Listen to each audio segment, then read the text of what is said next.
الحمد للہ وکفی وسلام علی عبادہ الذین اصطفی۔ بسم اللہ الرحمن الرحیم۔ قرآن کریم میں رتبے کے اعتبار سے آیات الکرسی کی بڑی فضیلت ہے کہ اللہ رب العزت نے اس میں آیات الکرسی میں اللہ رب العزت کی بڑائی ہے۔ پیارے نبی صلی اللہ علیہ وسلم نے فرمایا کہ ہر فرض نماز کے بعد جو آیات الکرسی پڑھے گا مرنے کی تاخیر ہے، اللہ جل شانہ اس کو جنت میں داخل فرمائیں گے۔ دوسرا فائدہ یہ ہے کہ اگلی نماز تک اللہ رب العزت اس آدمی کی حفاظت فرمائیں گے۔ اللہ تعالیٰ نے یہ آیات الکرسی سے بڑی کوئی چیز بھی پیدا نہیں فرمائی، آسمان میں نہ زمین میں، نہ جنت نہ دوزخ۔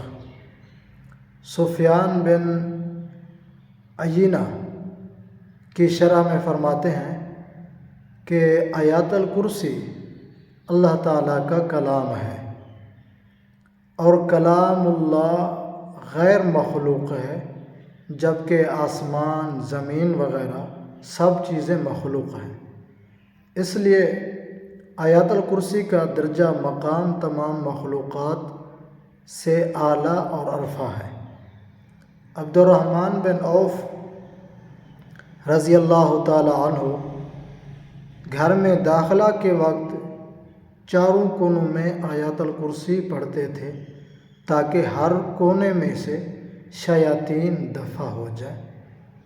تو یہ بھی بڑی فضیلت ہے کہ آدمی جب گھر میں داخل ہو تو چاروں کونوں میں آیات الکرسی کی تلاوت کر کے پھونک مار دی جائے۔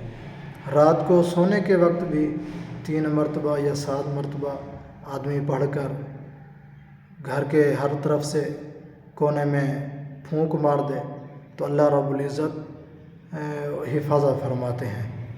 ہر نماز کے بعد آیات الکرسی پڑھنے والے کو شاکرین کا دل، انبیاء کا اجر، صدیقین کا عمل حاصل ہوتا ہے۔ اس پر اللہ جل شانہ اپنی رحمت کا ہاتھ پھیلا دیتے ہیں۔ اللہ رب العزت ہمیں عمل کی توفیق عطا فرمائے۔